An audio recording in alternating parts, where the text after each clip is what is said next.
C'est un véritable fait divers qui s'est produit ces derniers jours en Bretagne, dans le Finistère. Vous ne rêvez pas. Ce sont bien des remontées mécaniques que nous apercevons dans ce parc d'Armorique. Ménézard 400. Une idée aussi originale qu'audacieuse que s'est donnée comme défi l'association des skieurs bretons. Comment c'est arrivé? L'idée est arrivée en 1985, il y a 30 ans, il y a un peu plus de 30 ans. Mon père travaillait à la centrale de Brennilis. Il passait toutes ses vacances d'hiver donc en Haute-Savoie. Lorsque la centrale a fermé, ils se sont tous retrouvés au chômage et donc de là, impossible de financer leur voyage et leur passion. La passion. Et surtout, beaucoup de patience. Car il aura fallu près de 30 ans à cette courageuse association pour réunir l'importante somme d'argent nécessaire à l'aboutissement du projet. Mais, au mois de juin dernier, la patience triomphe. Monique, secrétaire de l'association, devient l'heureuse gagnante du Super Loto. Sans hésiter une seule seconde, elle décide d'investir toute sa fortune dans ce projet hors du commun. Non, on n'y a pas cru, vraiment on n'y a pas cru, mais là, on aura tout vu. Et ils l'ont fait. Ah ouais, franchement, on est bien là. Je suis à 20 minutes du boulot, je peux venir à ma pause du midi, tranquille, je peux faire quelques descentes. Franchement, on est bien ici. Ouais, c'est vrai que la Bretagne est assez excentrée.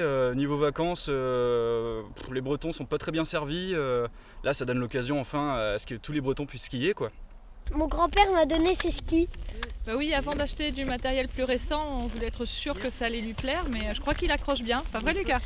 Ouais, c'est trop cool. Voilà, ça va donner des idées pour le Père Noël. Bon, il y a des pistes de toutes les couleurs ici. On est bien lotis, il y en a pour tous les niveaux, du débutant au confirmé.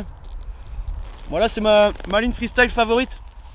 Gros level, c'est pouf. Bon, après, c'est vrai qu'au niveau dénivelé, on est un peu limité. Mais bon, il y a quand même moyen de s'amuser, on n'est pas là pour déconner. Après, l'avantage c'est qu'on fait pas la queue, tranquille. T'as des sièges débrayables en plus, ça envoie sec, on est plutôt cool. Là, ça fait une semaine que je viens tous les jours et je trouve que j'ai plutôt bien progressé. Franchement, ça commence plutôt bien. Hier midi, on avait encore pas mal de monde, resto full on. Après, on sait qu'il faut pas se leurrer. En étant le seul resto de la station, on ne joue pas, il y aura toujours du monde. La neige. Si ces derniers hivers en montagne se sont révélés plutôt minces en termes de neige, ici, à Ménézard 400, les Bretons ont bien l'air de pouvoir s'en passer. Ah bah non, c'est sûr, on n'a pas de neige, nous. Mais on n'a pas les moyens de pratiquer de la nivoculture. On n'utilise pas des procédés polluants pour fabriquer de la neige artificielle. On est raisonnable, nous. Donc s'il y a de la neige, c'est bien. Si on n'a pas, tant pis. Et puis, vous nous imaginez ponctionner l'eau du lac de Brennilis? Déjà qu'il n'y en a pas beaucoup. Hein? On aurait l'air malin, là, à déverser des flocons atomiques, là, sur les touristes. On est vraiment très fiers de nous.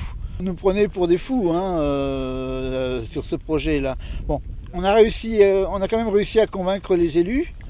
Bon, ça n'a pas toujours été facile. Mais bon, maintenant, on espère que Ménézard 400, ou Ménézard 400, comme vous voulez, sera une référence dans le monde de la glisse et du ski. On l'aura bien compris. En Bretagne, rien n'est irréalisable. Ce n'est pas la taille de la montagne qui compte, mais la persévérance des hommes qui décident d'accomplir un rêve. Et même si le risque d'avalanche ici frise le zéro, personne n'est à l'abri d'une mauvaise chute dans les ajoncs. Alors, amis bretons, bonnes vacances. Mais faites attention.